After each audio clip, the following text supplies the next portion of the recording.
자, 믿음 안에서 이름이 바뀐 분들 상당히 많죠.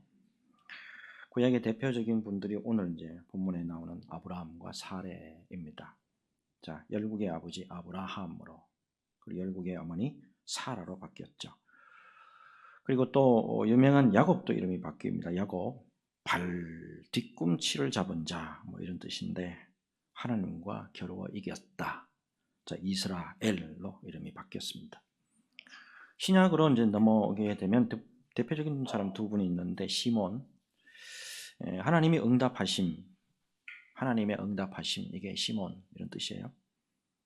그런데 이제 예수님께서 시몬을 페트라, 베드로, 반석으로 이름을 바꿔주셨죠. 그리고 마지막 한 사람이 있는데 사울입니다. 사울, 큰 자라는 뜻을 가지고 있습니다. 나중에 이제 바울, 작은 자로 이름이 바뀌게 됩니다. 특별한 것은 이렇게 하나님께서 믿음 안에서 당신의 백성들의 이름을 바꿔주셨고, 또 놀랍게도 그 이름에 걸맞게 살 수 있도록 은혜까지 베풀어 주셨다라는 것을 우리가 기억을 해야죠.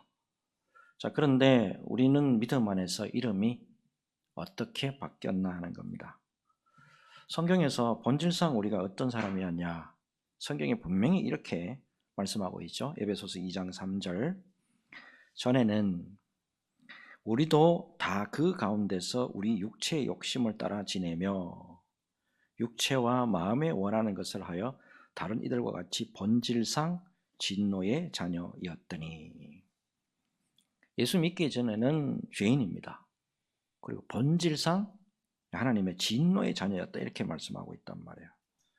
자, 그런 저희들을 하나님의 은혜로 하나님의 자녀, 그리고 하나님의 성도, 예수 그리스도의 제자라는 새 이름으로 바꾸어 주셨다는 거예요. 하나님께서 이렇게 우리 모두에게 이름을 바꿔주셨어요. 자, 그러면 이제 남은 게 하나 있습니다. 그 이름에 걸맞게 사는 겁니다. 여러분, 우리는 하나님의 자녀로서, 그리고 성도로서, 주님의 제자로서, 또한 직분자로서 그 이름에 걸맞게 살아가고 있을까요?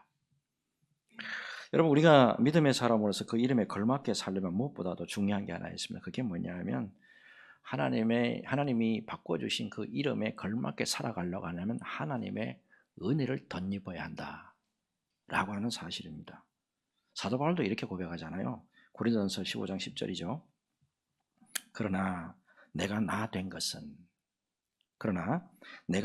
것은 하나님의 은혜로 된 것이니 내게 주신 그의 은혜가 헛되지 아니하여 내가 모든 사도보다 더 많이 수고하였으나 내가 한 것이 아니요 오직 나와 함께 하신 하나님의 은혜로라. 오늘 말씀 듣는 가운데 우리 하나님의 충만한 은혜가 저와 여러분들에게 임하시기를 바라고, 그 은혜로 성도와 주님의 제자, 그리고 직분자와 사역자라는 이름에 걸맞게 삶을 잘 살아가는 저와 여러분들이 되었으면 하는 마음 간절합니다. 말씀의 귀한 은혜가 넘치시기를 예수 그리스도 이름으로 축복합니다. 자, 계속해서 매주일 창세기 이제 강론하고 있는데, 아브라함의 믿음의 여정을 통해서 우리와 연결해서 한번 생각해보는 그런 시간들을 계속 갖고 있습니다. 75세 때에 하나님의 놀라운 구속사의 경륜 속에서 아브라함이 부름을 받았죠. 하지만 이제 믿음으로 약속의 땅으로 왔기는 왔지만 기근이 발생합니다. 그래서 애굽으로 내려가는 실수를 하는 그런 또 중요한 사건이 또 일어나죠. 그래서 가정적으로나 구속사적으로나 큰 위기를 경험하기도 해요. 그뿐만 아니었죠. 하나님의 언약을 굳게 믿지 못하는 바람에 이스마엘이 태어나는 힘든 시기를 보내기도 합니다. 자, 이때가 이제 아브라함의 나이가 16장을 보시면 나이가 86세 이렇게 나와 있단 말이에요. 자, 오늘 본문은 그런 힘든 시기를 보내고 난 다음에 있었던 사건을 말합니다. 자, 1절부터 볼게요. 아브라함이 99세 때에 여호와께서 아브라함에게 나타나서 그에게 이르시되 나는 전능한 하나님이라. 너는 내 앞에서 행하여 완전하라. 자, 아브라함 나이가 99세입니다.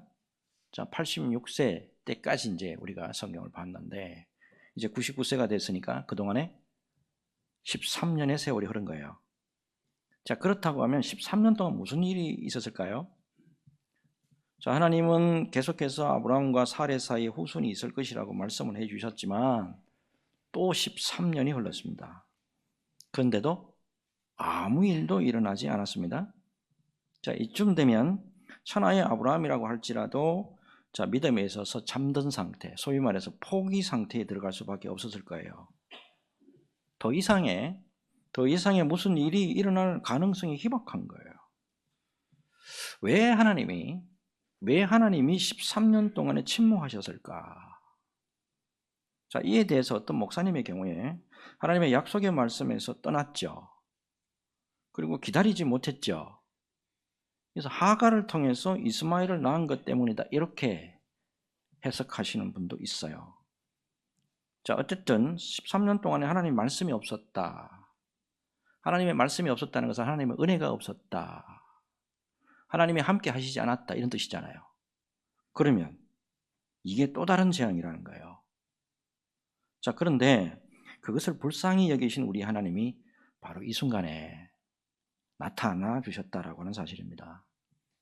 그리고 말씀해 주시기를 나는 전능한 하나님이라. 나는 전능한 하나님이라. 인간계에 하나님이 자신을 최초로 계시한 말씀이에요. 엘 샤다이. 엘 샤다이. 모든 일에 절대 능력을 소유한 분이다, 이렇게 지금 계시해 주시고 있습니다. 여러분, 지금까지의 아브라함의 입장을 한번 잘 생각해 보실 필요가 있어요. 아브라함에게 이스마엘이 태어났죠. 그렇게 바라고 고대하던 아들이 어쨌든 태어났습니다. 한동안에 가정의 갈등과 고통이 있었지만 시간이 지나면서 그대로 삶이 유지가 됐어요.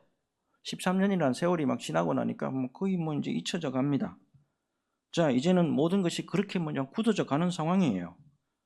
그런데 하나님이 나타나셔서 믿음에 있어서 잠든 상태에 있는 아브라함을 말씀을 통해서 깨우기 시작합니다.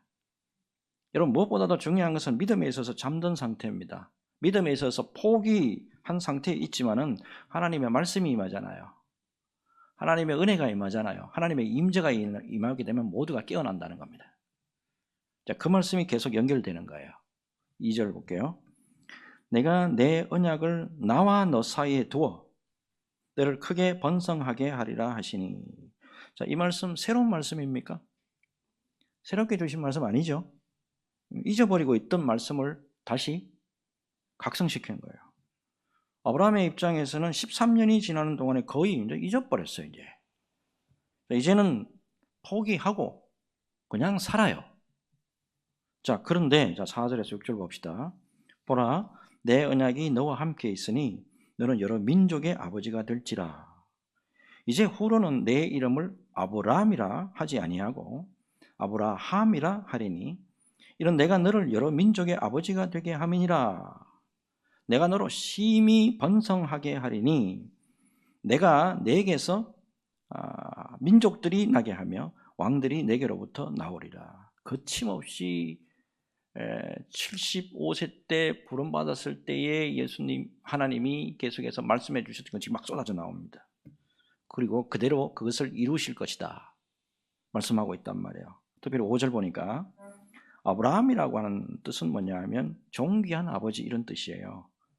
근데 아브라함이라고 하지 말고 아브라함이라고 말씀하고 계시죠. 자, 열국의 아버지, 여러 민족의 아버지라는 뜻입니다. 이 말씀을 이제 자세히 잘 생각해 보면 이스마엘의 아버지가 아니고 이삭의 아버지도 아니고 한 가정의 아버지가 될 것임을 말씀하는 게 아니죠. 자, 아브라함으로 이름이 바뀌는 순간에 메시아 예수 그리스도의 조상이 됩니다. 자, 로마서 4장 16절의 말씀으로 연결해 보면 이게 단순한 말씀이 아니에요. 자, 로마서 4장 16절 보면 그러므로 상속자가 되는 것이 은혜에 속하기 위하여 믿음으로 되나니 이는 그 약속을 그 모든 후손에게 굳게 하려 하심이라. 율법에 속한 자에게 뿐만 아니라 아브라함의 믿음에 속한 자에게도 그러하니 아브라함은 우리 모든 사람의 조상이라. 모든 믿는 사람들의 조상이 되게 하시려는 원대한 하나님의 비전, 이게 여기서 발견되잖아요. 그런데 우리가 잘 아시는 것처럼 실제로 이 모든 말씀을 하나님이 다 이루신 거 맞아요? 1.1학에도 틀림없이 하나님이 모든 말씀하신 거 다 스스로 다 이루셨나요? 그렇죠. 다 이루셨죠. 하나님이 말씀하신 대로 다 이루었습니다. 결국에 하나님이 어떠한 하나님이라는 것을 증명하려고 하시는 거죠. 엘 샤다이. 나는 전능자, 나는 전능하신 하나님이다. 이거를 이루시고자 하는 거라고요.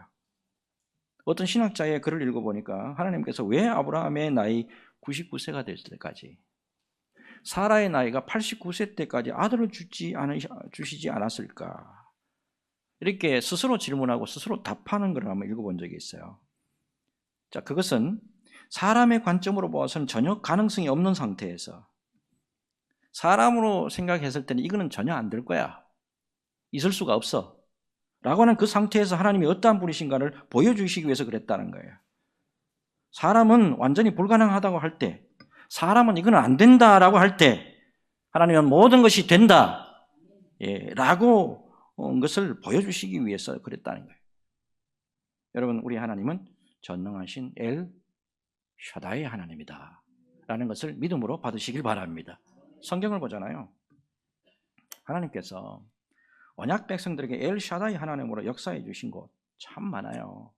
가장 극적인 장면이 홍해 사건입니다. 200만 명이나 되는 이스라엘 백성들이 애굽에서 남았죠. 그리고 홍해 바다에 이르렀습니다. 그런데 뒤에 이스라엘 백성들을 순순히 놓아준 애굽 왕과 군사들이 다시 그들을 잡으러 따라옵니다. 이때 이스라엘 백성들이 하나님 앞에 부르짖어 기도하잖아요. 놀랍게도 하나님이 자연을 거스릅니다. 이 바다가 갈라진다는 것은 이는 자연을 완전히 거스르는 거예요. 놀라운 기적을 행하십니다. 홍해를 갈라서 200만 명이나 되는 모든 이스라엘 백성들이 마른 땅을 건너가도록 하나님께서 말씀대로 역사해 주신단 말이에요. 사실은 이러한 성경의 사실에 대해서 학자들 중에 꽤 많은 사람들이 이거 못 믿겠다, 이거 아닌데, 이거 허구일 거야 라는 반응을 보이는 게 사실입니다. 사실 그럼에도 불구하고 고고학자들의 연구에 따라서 분명한 증거자들이 사실은 나왔습니다. 출애굽시대 때 홍해를 건넌 사건이 허구가 아니고 진짜다라고 하는 첫 번째 증거가 뭐냐 하면 물속에 뭔가 수장되어 있는 게 발견돼야 되잖아요. 그 당시에 수많은 군인들이 따라왔고 수많은 사람들이 막 축구했잖아요. 그러면 거기에 뭔가가 나와야 될 게 아니에요. 출토가 돼야 될 거 아닙니까? 자, 실제로 나왔습니다. 이게 카이로에서 이제 박물관에 있던 건데, 이게 뭐냐 하면 잘 보이시는가 모르겠는데, 여기 이제 이렇게 밑에까지 보시면, 자, chariot wheels 돼 있죠. chariot wheels, 마차 바퀴 말합니다. 그 당시 안에 홍해 안에 들어가 보니까 마차 바퀴가 발견됐어요. 그 당시 겁니다. 그 다음에 이 뼈가 무슨 뼈겠느냐 하니까 여기 보면 horse bones 돼 있죠. horse bones, 말뼈. 말뼈가 왜 거기서 왜 발견돼요? 죽었으니까. 자, 이게 실제적으로 3,000년 전에 것으로 판명 났어요. 그 다음에 결정적인 증거가 또 하나 있습니다. 홍해 사건 때 그 이스라엘 백성들을 죽이려고 따라왔던 바로 파라오 왕이 익사했잖아요. 물에 빠져 죽었잖아요. 이게 뭔가 증거가 나타나야 될 거 아니야. 1975년도 10명의 세계 유명 고고학자들이 카이로 박물관에 안치되어 있는 25구의 파라오의 미라를 조사합니다. 이때 19대 왕조입니다. 메르네프 타하 왕의 미라를 조사했는데 홍해 사건 당시와 일치하는 시점에서 익사했다는 증거를 찾아냅니다. 요즘 대단하죠, 과학자들. 그 당시에 이스라엘을 출적했던 왕이 누구냐 하면 메르네프 타하라는 게 증명되는 거예요. 자, 이 홍해 사건은 전능하신 하나님의 놀라운 역사였다는 것이 분명히 실증적으로 밝혀졌다는 말입니다. 여러분, 우리 하나님은 엘 샤다이, 전능하신 하나님이십니다. 여러분, 이 전능하신 하나님을 믿고 사는 백성들이 바로 우리라는 사실입니다. 특별히 전능하신 하나님이 그분의 아들 예수님을 이 땅에 보내주셔서 그분을 믿음으로 말미암아서 모두 하나님의 백성이 되게 해주셨습니다. 이제 예수 안에서 우리 모두가 전능자의 그늘 아래 거하게 된 것입니다. 이 믿음 안에서 전능자의 그늘 속에서 언제나 은혜와 축복을 받으시고 언제나 믿음으로써 언제나 끝까지 승리의 자리에서는 저와 여러분 모두가 되시기를 예수 그리스도 이름으로 축복합니다. 이제 다음 말씀 넘어가겠는데 엘샤다이, 이 전능하신 하나님이 이제 아브라함에게만 말씀하시는 게 아니에요. 자, 사레에게까지 말씀을 또 주십니다. 15절 16절이죠. 우리 같이 한번 읽어봅시다. 같이 읽겠습니다. 시작. 하나님이 또 아브라함에게 이르시되 내 아내 사레는 이름을 사레라 하지 말고 사라라 하라. 내가 그에게 복을 주어 그가 내게 아들을 낳아 주게 하며 내가 그에게 복을 주어 그를 여러 민족의 어머니가 되게 하리니 민족의 여러 왕이 그에게서 나리라. 아멘. 자, 아브라함뿐만 아니고 사라에게까지 하나님이 전능자이시다라는 것을 선포하고 계십니다. 그런데 여러분, 이 말씀을 지금 아브라함이 듣고 있잖아요. 근데 아브라함이 듣고 아멘, 그렇게 될 줄로 믿습니다, 아멘입니다 라고 반응했냐는 거예요. 17절하고 18절 봅시다. 아브라함이 엎드려 웃으며 마음속으로 이르되 100세 된 사람이 어찌 자식을 낳을까? 사라는 90세니 어찌 출산하리요 하고 아브라함이 이에 하나님께 아뢰되 이스마엘이나 하나님 앞에 살기를 원하나이다. 아브라함이 엎드려 웃으며 그랬죠. 과연 어떤 생각에서 이렇게 아브라함이 웃었을까요? 자, 이 구절을 놓고 학자들 간에 갑론을박이 꽤 심해요. 어떤 학자는요, 아브라함이 엎드려 웃은 이유가 아들을 주시겠다고 하는 것이 너무 기뻐가지고. 맞아요?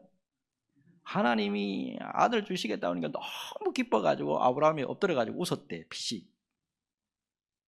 근데 반대로 아브라함의 이 생각은 사실은 보면 모르냐, 회의에 찬 그 생각에서 그냥 쓴 웃음으로 한 거다, 그 증거가 바로 이거다, 이렇게 말씀하시는 분도 꽤 많아요. 근데 여러분, 이와 관련해서 로마서 4장 18절에서 19절을 보잖아요. 로마서 4장 18절에서 19절 요거 한번 보기를 원하는데 우리 같이 한번 읽을까요? 같이 읽겠습니다. 시작. 아브라함이 바랄 수 없는 중에 바라고 믿었으니 이는 내 후손이 이 같으리라 하신 말씀대로 많은 민족의 조상이 되게 하려 하심이라. 그가 100세나 되어 자기 몸이 죽은 것 같고 사라의 태가 죽은 것 같음을 알고도 믿음이 약하여지지 아니하고. 아멘. 이 말씀 보면 아브라함은 언제나 한 번도 흔들림이 없이 믿음이 약해지지 않았대요. 이거 사도 바울이 잘못 기록한 거 아니에요? 우리가 잘 알다시피 아브라함이 흔들릴 때가 있었잖아요.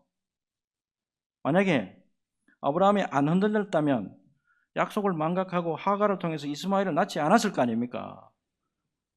그런데 왜 사도 바울이 이렇게 아브라함에 대해서 전혀 흔들림이 없이 믿음도 약해지지 않았다 이렇게 기록하고 있느냐 말이에요. 그것도 로마서에.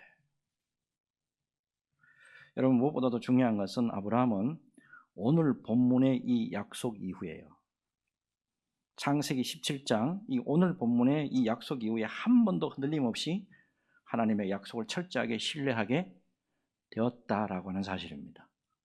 여러분, 특별히 여기서 여러분 하나님의 놀라운 은혜를 한 가지 발견하셔야 되는데, 아브라함이 처음부터 믿음이 굳건하여서 전혀 흔들리지 않은 그 사람이었느냐? 아니었다. 제가 지난번에 말씀드렸잖아요. 하지만 그런 아브라함을 하나님이 어떻게 만드셨냐는 거예요. 처음부터 믿음이 굳건하지 않았다고요.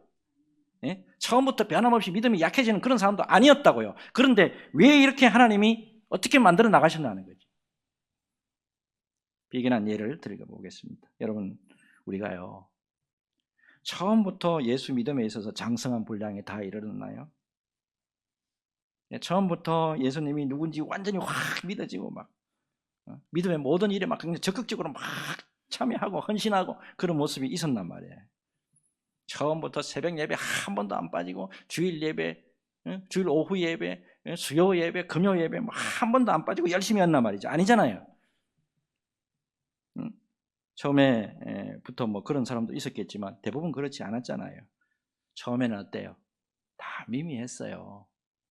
다 미미했는데 시간이 지나면서 하나님이 은혜를 부어주셔서 하나님이 은혜를 부어주심으로 점점 믿음의 분량이 장성에 이르게 되었다라고 하는 사실입니다. 그게 에베소서 4장 13절 아닙니까? 우리가 다 하나님의 아들을 믿는 것과 아는 일에 하나가 되어 온전한 사람을 이루어 그리스도의 장성한 분량이 충만한 데까지 이르리니 했습니다. 여러분, 아브라함에서 아브라함 되기까지 몇 년 걸린 거예요? 75세 때 부름받아가지고 99세 오늘까지 보니까 24년 걸렸죠. 24년 지났어야 겨우 아브라함 겨우 변했다고. 그동안에 하나님께서 믿음의 조상이 될 수 있도록 거듭거듭 나타나셔가지고 말씀 계속 주셨잖아요. 믿음을 심어주셨잖아요. 사라의 일로 여러 가지 위기의 사건이 발생했을 때 직접 하나님이 나타나셔가지고 해결 다 해주시면서 믿음을 심어주셨다고요. 포기하고 싶은 순간에도 하나님은 포기하지 않고 아브라함을 믿음의 사람으로 세워주셨다고. 그래서 아브라함이 마침내 모든 믿는 사람의 조상이 될 수 있도록 하나님이 능력으로 붙잡아 주시고 믿음으로 붙잡아 주시고 은혜로 붙잡아 주신 결과인 줄로 믿습니다. 그것 때문에 하나님이 기뻐하시는 믿음의 사람이 될 수 있었단 말이에요. 결국 전능하신 하나님이 아브라함이라고 하는 원석이라고요.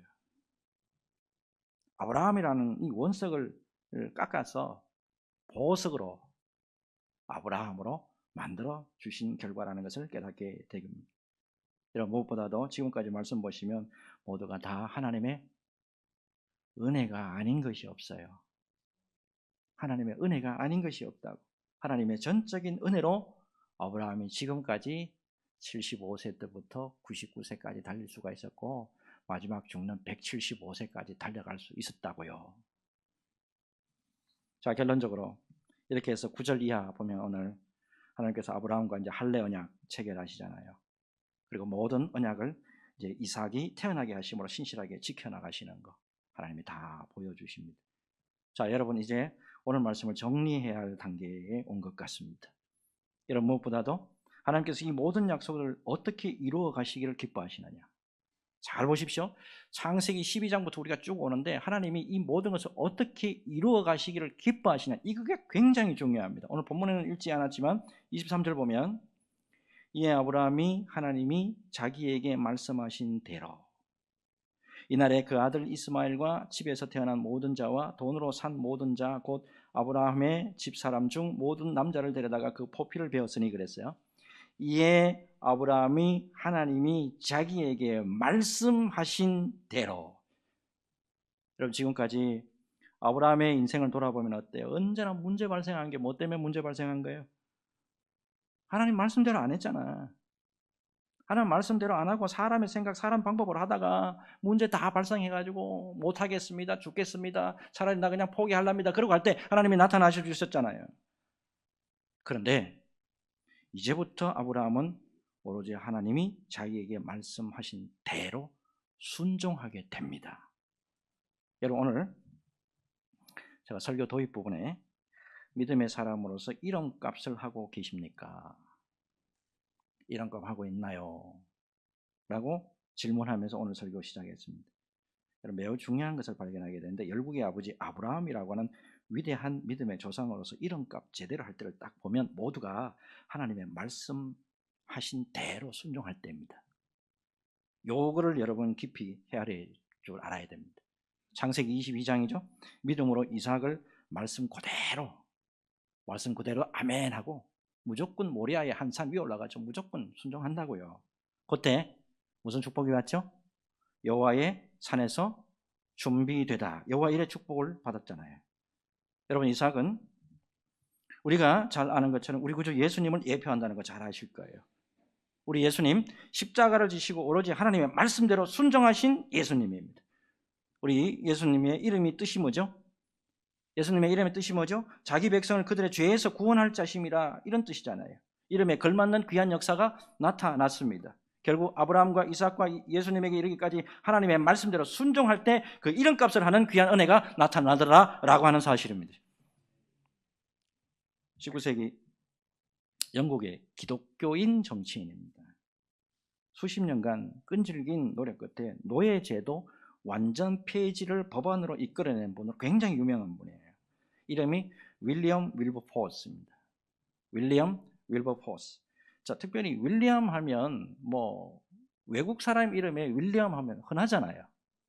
근데 윌리엄이란 이름의 뜻이 뭐냐면 강한 보호자 이런 뜻입니다. 강한 보호자. 윌리엄 윌버포스. 21살 약관 나이입니다. 대단해요. 21살에 영국 하원 의원이 돼요. 우리 식으로 하면 국회의원 된다고. 당시 이분이 누구에게 영향을 받았냐면 나 같은 죄인 살리신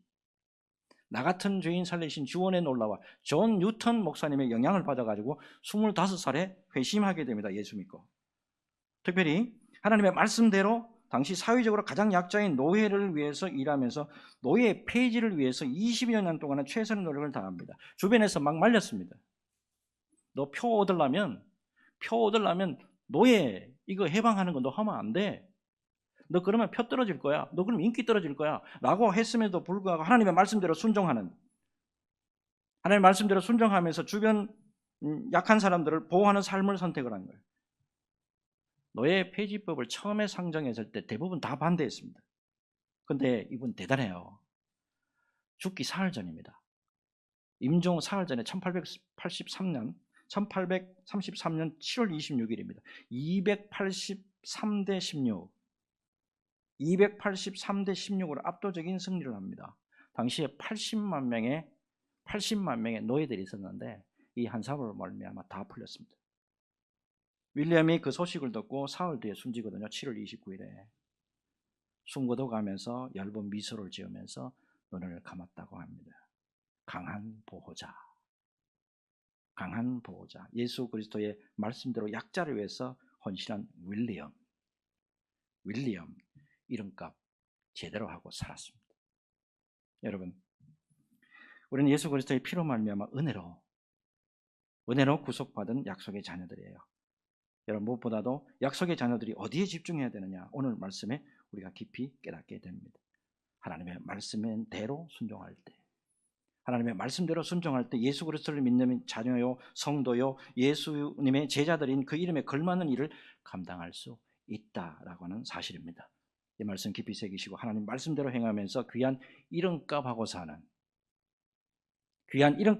저와 여러분 되시기를 예수 그리스도 이름으로 축복합니다.